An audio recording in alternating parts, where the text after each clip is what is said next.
Hello, I'm Brad. And I'm Jason.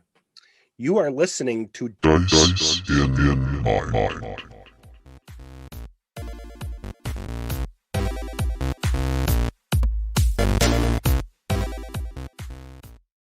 So we're going to try something a little different tonight, and put our money where our mouth is when it comes to dice. Right. So, Jason, roll a d20 for me.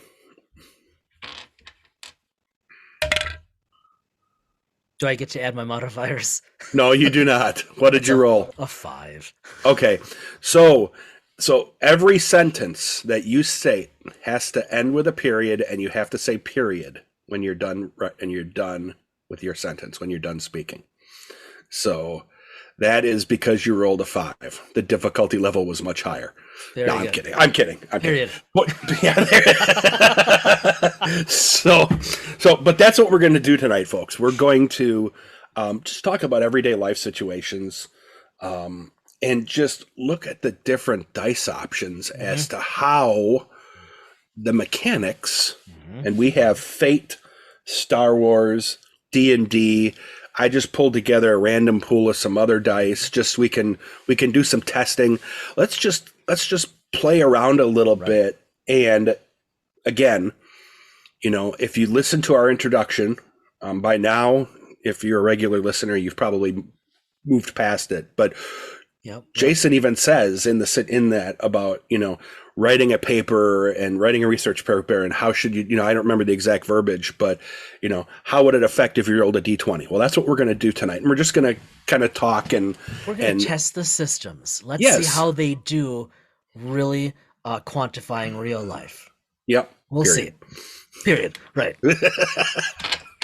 I actually, when you rolled that was completely that was completely vamped that right at that moment, because well, no, good. Way to break the fourth wall. Yeah, normally, ladies and gentlemen, if we had not been recording, I probably would have made him do something much sillier and less appropriate. So we're glad you're all here. I'm glad you're all here. Yeah. All right. So I will bring this up. So Jason, one of the things you mentioned this week was you had a lot of meetings in your professional world. So did you have, and obviously we're going to keep this very generalized, folks, because no one needs to know the minutia of what we do every day would bore you. We don't want any lawsuits until episode 50. Exactly. Right. Because we have big plans for that one, or at least we did until we saw some. We're working on it, people. We're working on it. Yeah, we're working on it. Were there any major decisions that you had to make, whether it's for your own research or anything, and anything that you can think of that you can talk about? Obviously, there are some things that you couldn't. Yeah, and just so that everyone knows, I know you've been in meetings all week too. My weeks come and go with meetings. I think yours are pretty consistent with meetings. And I don't know about you, but I find meetings wear me out more than pretty much anything, even though what we're doing in the meetings is worthwhile. I'm lucky in that regard. To actually address your question, actually, yes.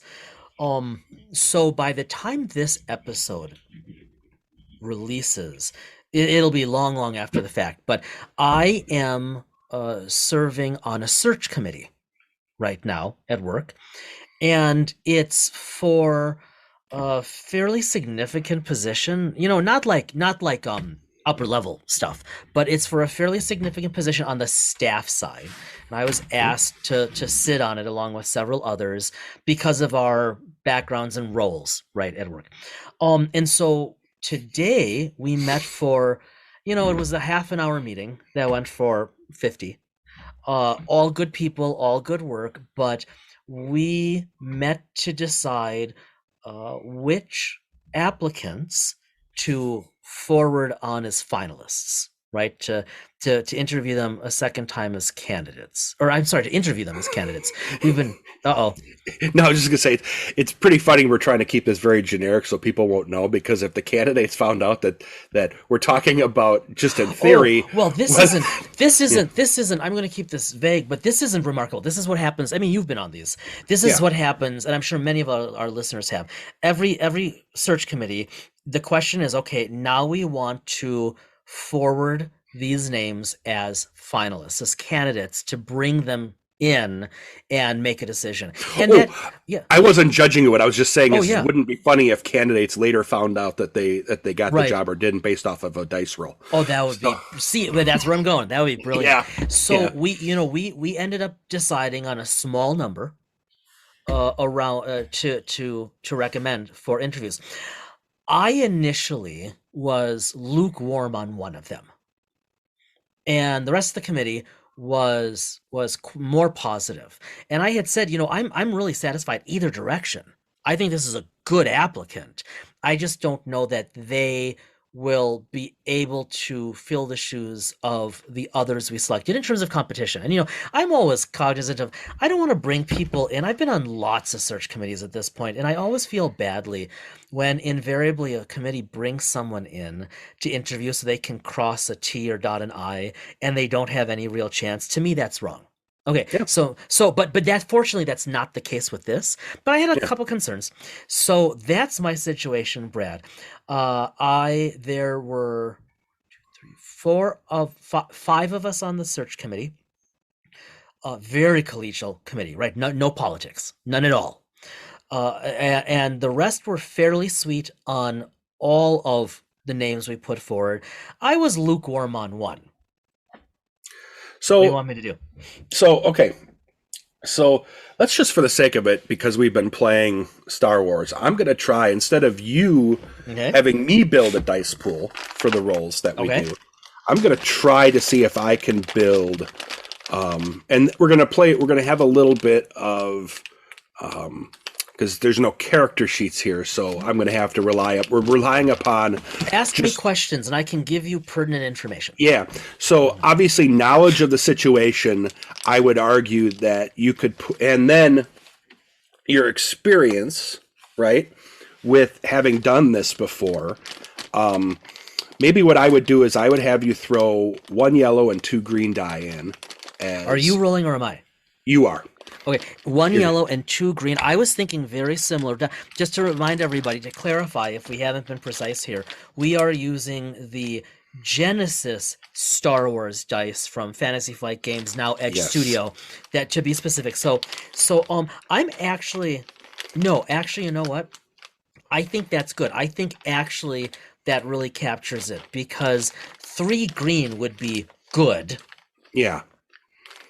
Boosting a green to a yellow is almost great, right? Yeah, and I think that's really appropriate. Good. Yeah, yes. That's appropriate considering your experience. Now, so difficulty. So ultimately, the way you described it, you're not going to necessarily lose a ton if you interview this person. Oh no, we won't lose much of anything. So let's just throw in 2 purple for difficulty.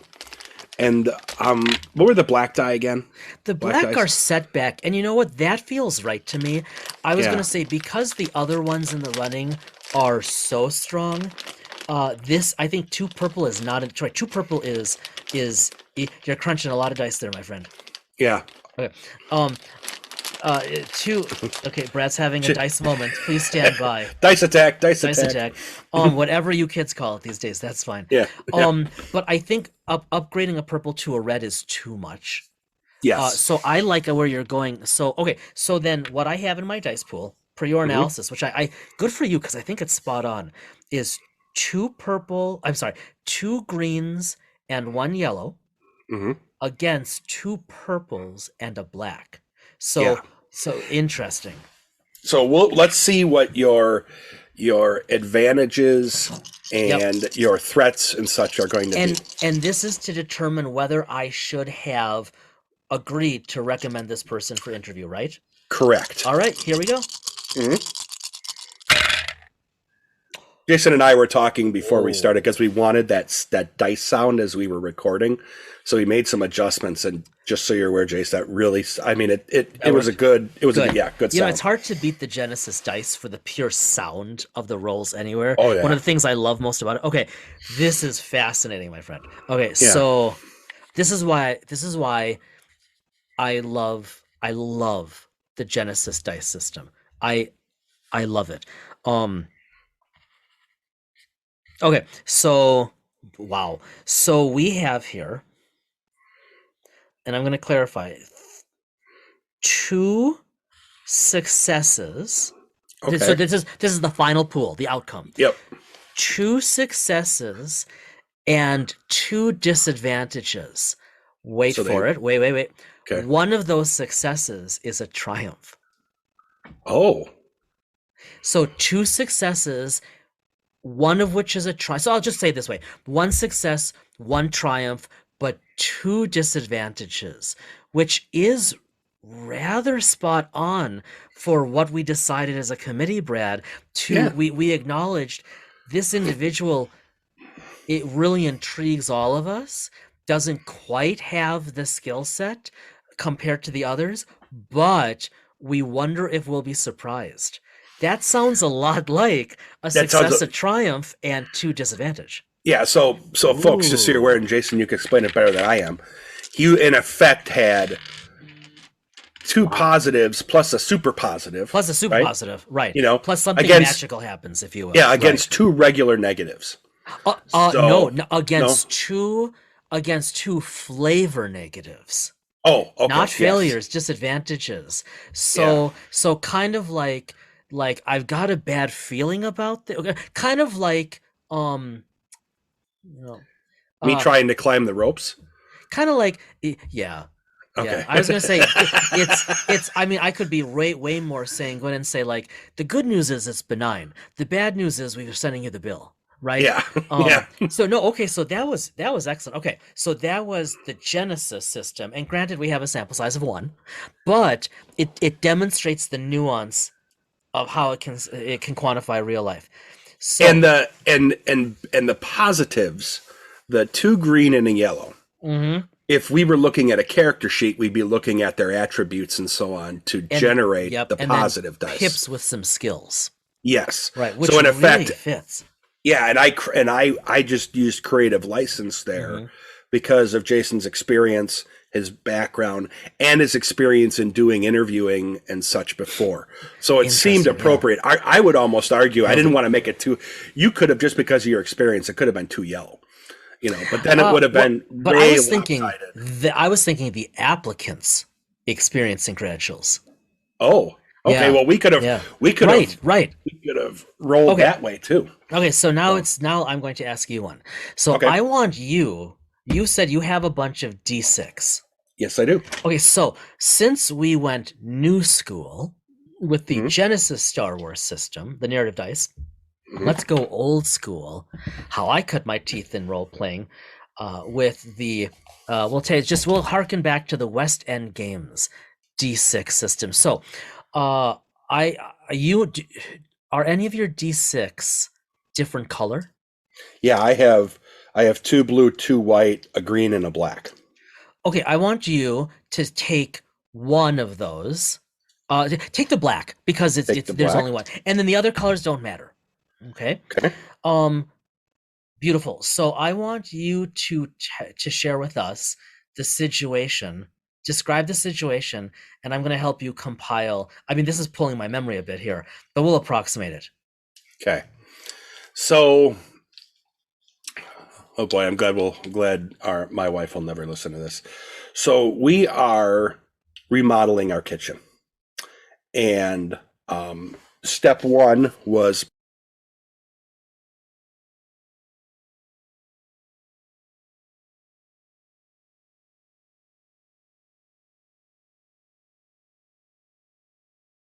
complete order.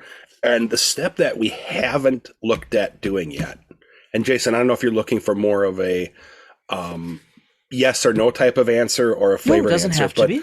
Let's go with, so the discussion we're having is, do we want to bring in someone to paint cabinets and walls now, or wait until next year to do it? Whoa. So those are difficult decisions. Yeah, and ultimately, obviously, there are fiscal ramifications. So there's positive. Right. It'd almost be interesting. Marital ramifications. Which is why I'm glad that she'll never listen. Never. So, do I and obviously I'm not the final arbiter. We have a We've covered that. we know full well who's the boss. Yeah. So do I throw my Well- acceptance at painting now or painting later? So Well, and the risk is if I say no, I'm going to probably create some short-term strife. yes. And if we go yes, then it will realign ultimately some of the other things that we or I had hoped to do in the house, because we would have to shift the money to painting. So, okay, so, and you can tell me if you want to do it differently. The way I'm thinking to keep this kind of simple and relevant, you're going to roll, Brad, on whether you should push Angie to go along with your way. Yes, that's good. Okay. I like it. Okay. Yep. Okay, perfect. Now, I mean, I've known you for a few years, and I've known your wife since long before you were married. Yep. So this is going to be a difficult task. Oh yeah. Yeah. Oh, yeah. So I'm going to give you the benefit of a doubt and ask you to roll 3 dice. 3 dice. We might be overselling your salve, but she's put up with you for so long, either through love or just exhaustion. You have some traction with her these days. So, or not. I think you are Overselling it? You flatter me. You flatter me, sir. You flatter me. Maybe, but it'll make for a better roll. So okay. So I want you to take 2 dice of the same color. Okay. And then the black die. Remember how this works with the wild die? Yeah, it's been a while. Okay, so we only care about so if the wild die lands on a 6 or a 1, you let me know. Otherwise, you just add it like normal. Okay. And hold on, before you roll. Yeah. Again, I'm gonna give you the benefit of a doubt. I don't think you should. Okay. I'm gonna set this at a difficult task level, Okay. but at the very bottom of the difficult range. Okay, that makes sense. Okay, so let's hear what you have to roll. Okay.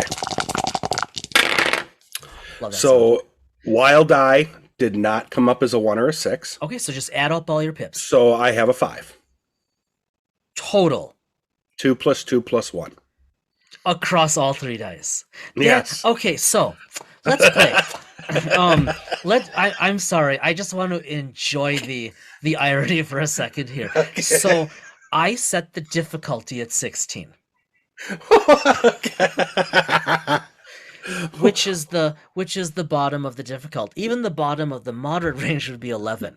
Now, this would mean you went to your wife tonight or tomorrow and argued with love and respect, but argued for your perspective, and you would then be a little bit in the doghouse.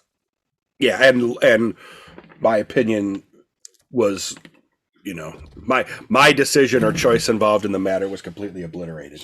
See, now that's an interesting. That's going to be a funny one, because I will bring that up to my wife later, just for humor's sake, because she will, as much as she finds nothing we have to do with dice or gaming humorous. This is one where she might actually find it humorous. So let's talk real life then. Let's talk about the quantification of real life through the metric. So how reflective of how it might go or might have gone do you think that roll was? So to move out painting, I think you accurately you accurately listed that you chose the difficulty level. Okay, good. Okay. Yeah, and obviously the irony is that at not all the time by any stretch, but at some really inopportune times, Jason has had some really poor dice rolls. He's just had some bad statistical luck with some really poor rolls. It also turns out that if you forget to add your modifiers, it really hurts. Yeah, that hurt too. Yeah, that too. Yeah. But you, independent of that, even still, Yep. You've had some statistically, even with modifiers, it highly improbable. Yeah, yeah. Right. So when he said there's irony, there truly is irony with rolling 3 dice and a 5. So my chance of convincing her, because she's very determined in this project, and I give her credit. This is not a negative in any way. This was going to happen, even if we had, at the time of the discussion, agreed to push it off. It would have come back around, and it would be happening.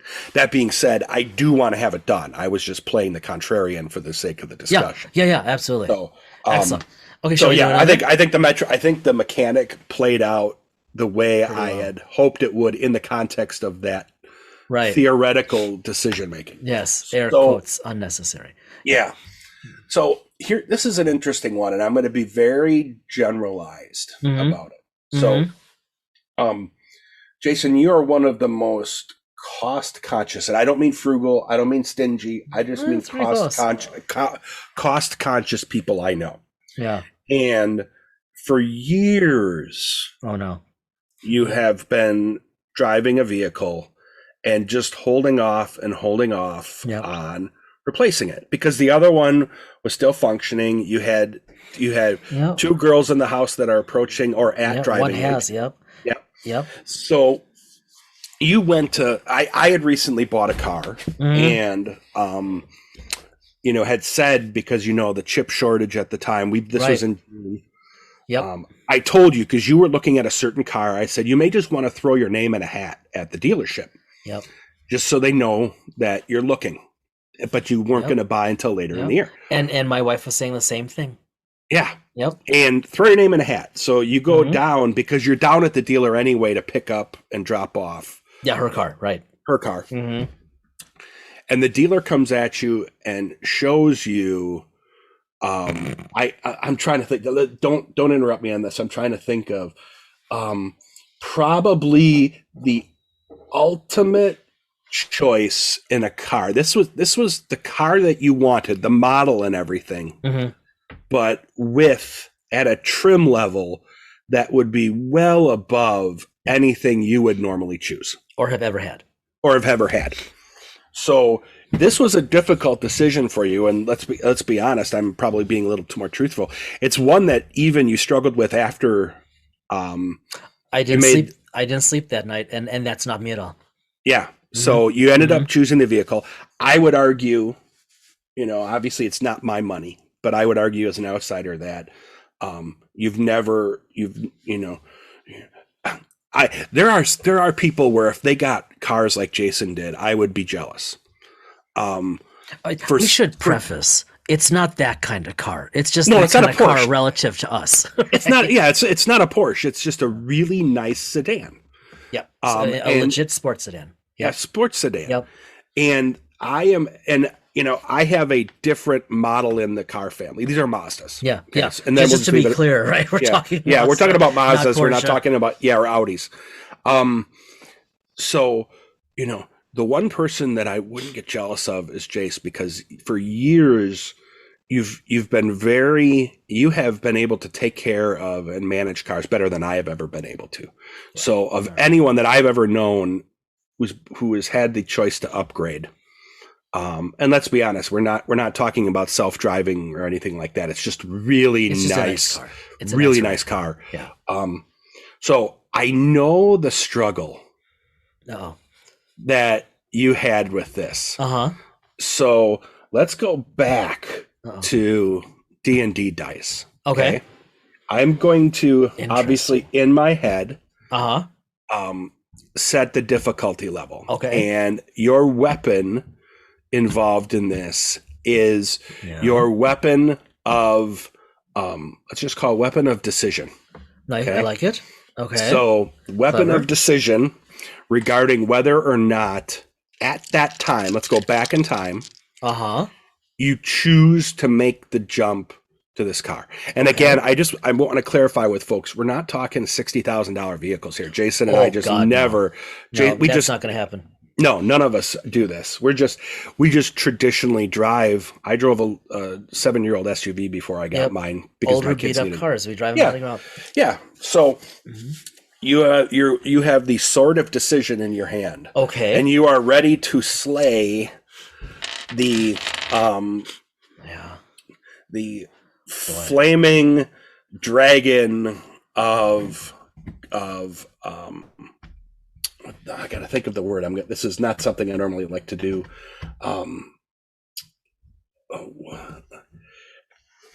You are what's the best way? We always used to kind of make fun of it in ways that I can't use on our podcast. Right. You can sometimes be very stringent in your ways. The flaming. Wait, what did you call it? The flaming dragon of rigidity. Yeah. Yes. There we go. Okay, so you're going to take your sword of decision, and you have decided, because the flaming dragon of rigidity is 5 feet away. Okay. So it's a melee attack. So Okay. roll d20. What's my mod? There are no mods for this. Oh, good. Okay. We're gonna play it like we played it before we understand how to play. Okay. Ugh. Natty 9. Okay. So you take your sword of decision and take a slash at your rigidity, and I'll just come out and say it. It's a 20-point 20-point dragon. Okay. Okay.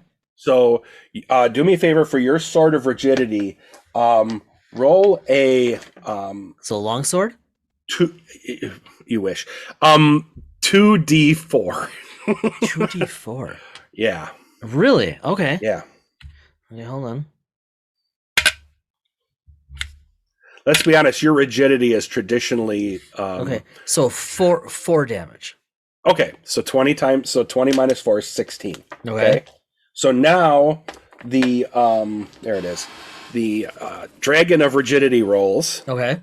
And you have 18 hit. Your armor class is 18. Okay. So Seems probably accurate. yep. Yeah. So I roll a 15. He obviously misses. Okay, I So roll again. You roll again. 3. 3. Okay. You don't. Yeah, I you miss. don't. You don't make Okay. that. His armor class is 8. Let's just say. Okay. Okay. So your armor class is 18. The dragon misses. So now you as Come on. 4. Okay. Let me Is roll this again. even the right? Oh my god! I'm rolling d10. Are you? Okay. No, wait. Go back. I'm rolling a d. What am I rolling? I'm rolling a d12. Sorry, guys. I have so many dice on my desk right now. I showed Brad a picture. I have dozens of dice on. Okay, I'm just gonna pick up where I left off. That's Yeah. Let's go back. Let's go terrible. back to the one before. No. I'll just eat it. That was a dumb mistake. Okay. Okay. How about I roll? Roll again. I'm like, how am I? That's what's wrong. Yeah. 13. Okay, and he has an armor class of 8, so roll 2d4 for damage. 6 damage. Okay, so he is down to 10. Yep. Okay, Oh my god. so now you have an armor class of 18. Yep. He's rolling a d20. This is oversimplification. A 12 miss.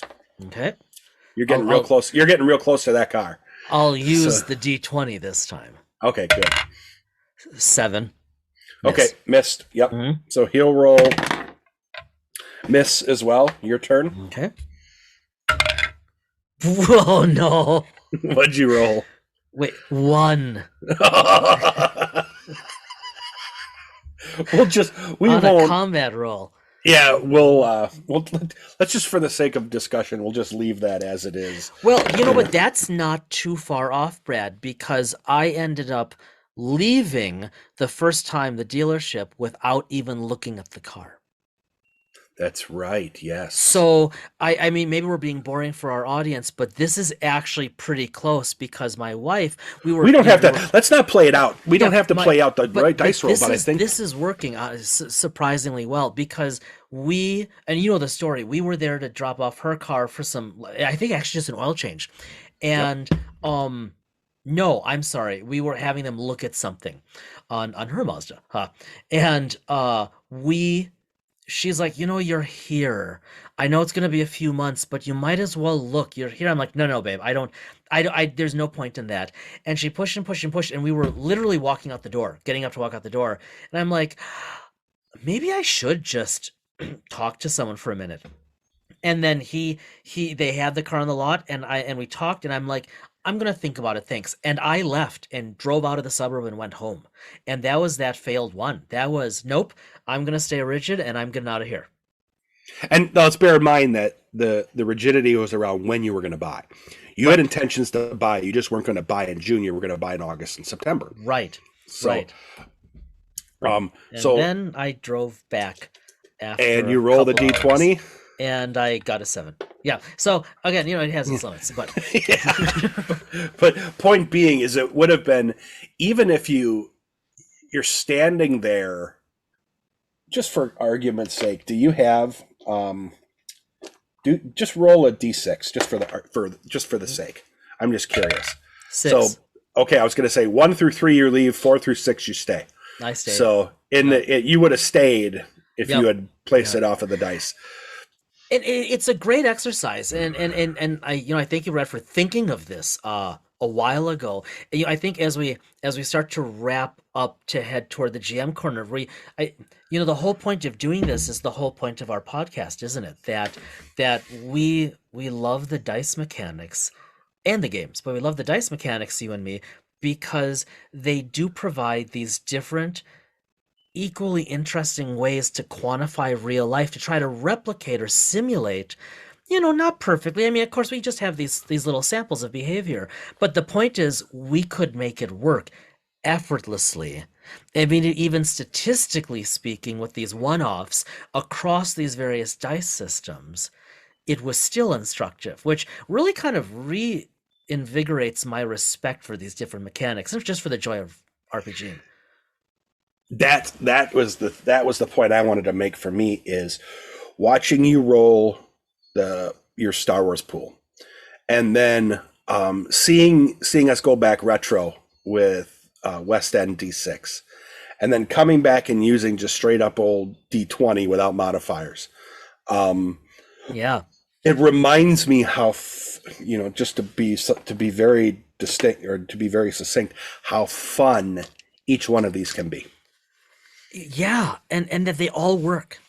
Yeah, and ultimately, we all know that the Dragon of Rigidity ultimately fails in its quest to hold you off from the booty it had in its cavern, which was the Mazda vehicle. Yeah, let me tell you, that dragon was slayed, because that was one of the better decisions I made, although I do still sometimes doubt it.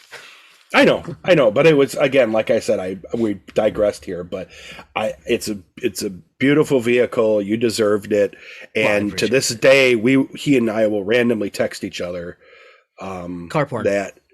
Literally, and not just even pictures. We're just randomly saying we love our cars. Yeah, because you got a beautiful car too, and actually so did your wife. And we won't turn this into a commercial, but needless to say, we're all very happy. But again, it works. This is why these dice systems are so clever. And just like you are clearly in your element with the 5e D20 system, clearly, I think I'm more in my element with the Genesis dice system. Although we love a bunch of them. Well, and I thought it would be funny for me to. Jason has had me build my dice pools for Star Wars. Mm-hmm. So I thought it would just be interesting for me to try to have him build one. Yeah. Because he's GMing Star Wars. Yeah. I'm GMing D&D. And we turned we flipped it on its end a little bit. And it's funny how I love the D20 system. We oversimplified it for the sake of this discussion. Yeah, of course. Mm-hmm. It's much more. It's much more robust, and nuanced than I showed here. And that's important because those modifiers really bring to life the real world elements. Yes, absolutely. But what's funny is, and then we'll go to the GM corner, is it makes me more interested in narrative systems. And I know that there are other narrative systems out there, like FFG. Yeah. And someday I would love to dig in more and see where there are others.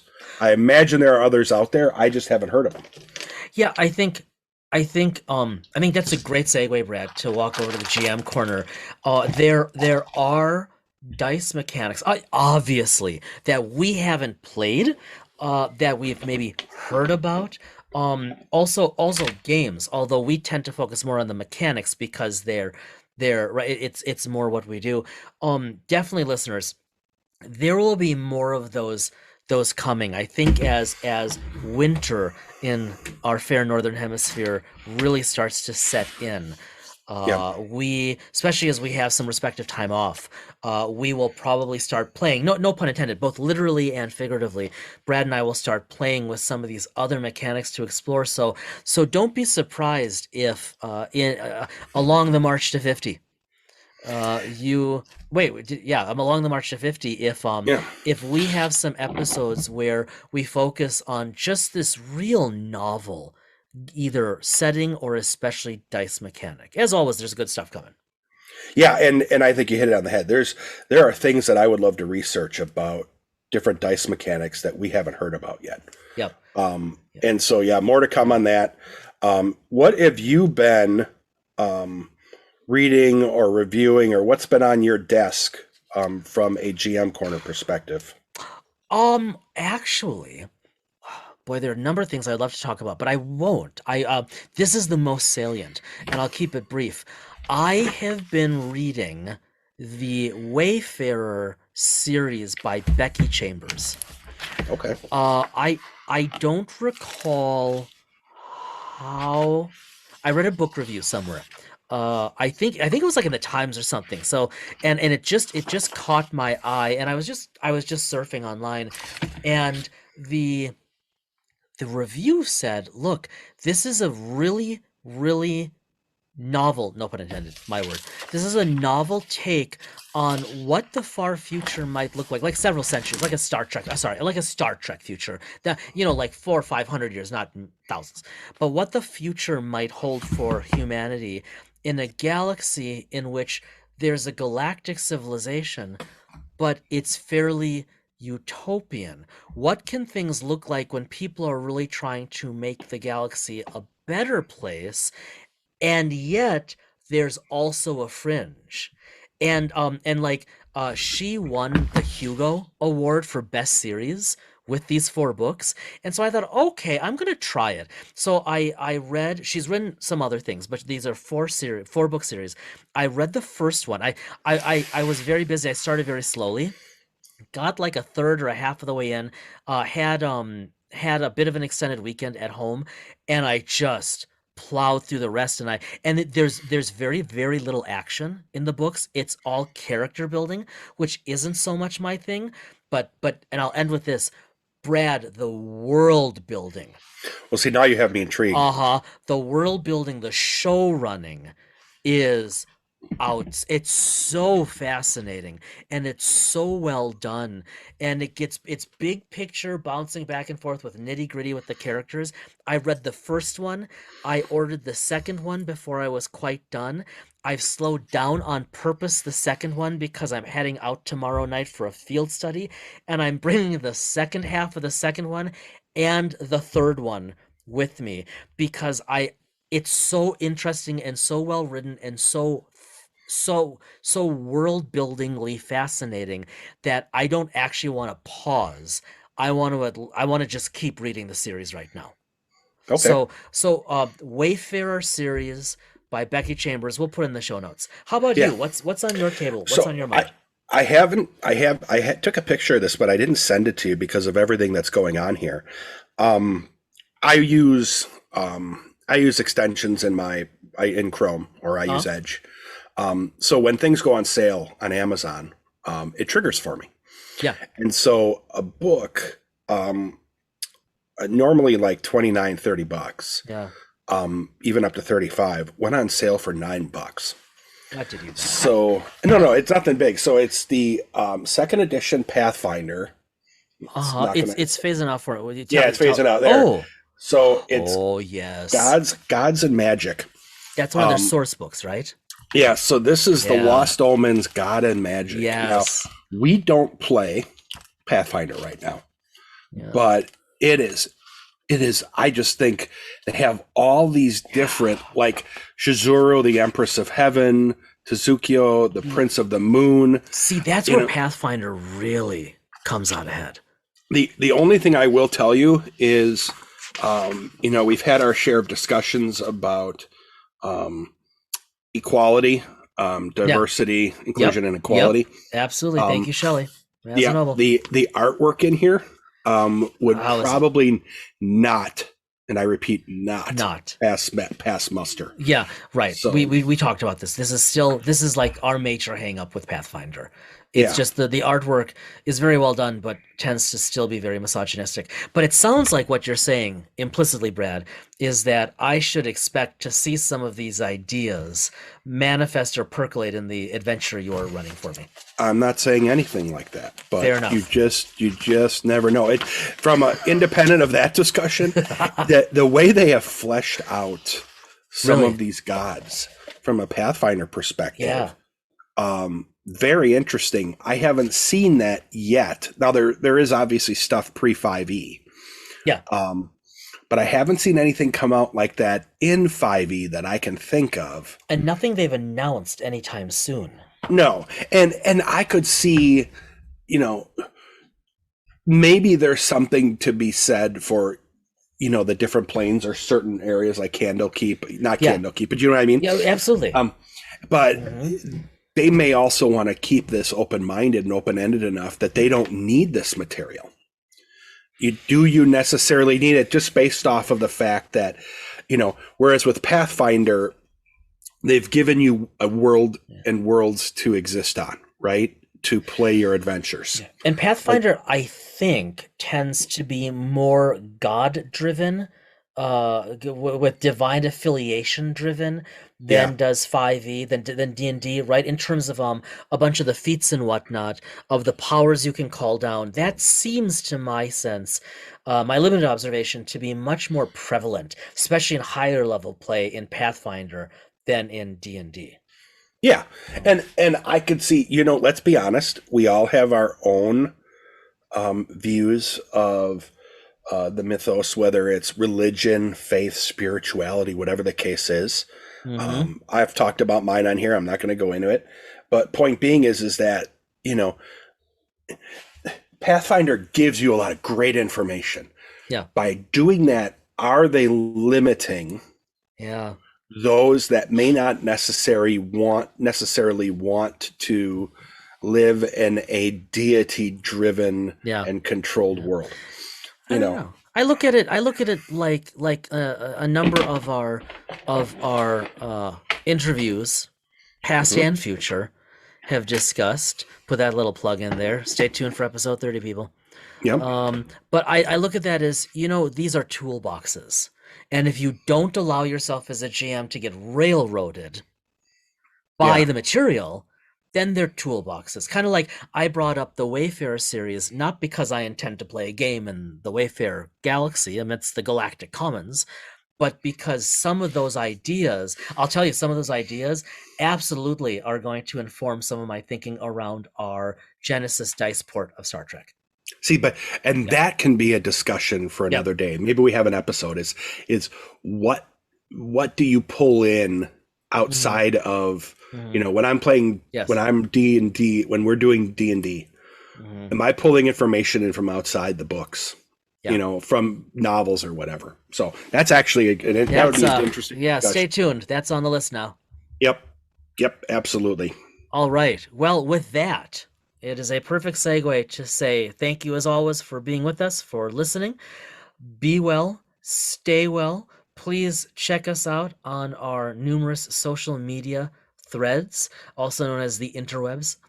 And seriously, shoot us an email, text us, or not text us, message us on Facebook, tweet us on Twitter, do whatever it is people do on Instagram, and let us know what you would like us to do more of. Be well, stay in touch.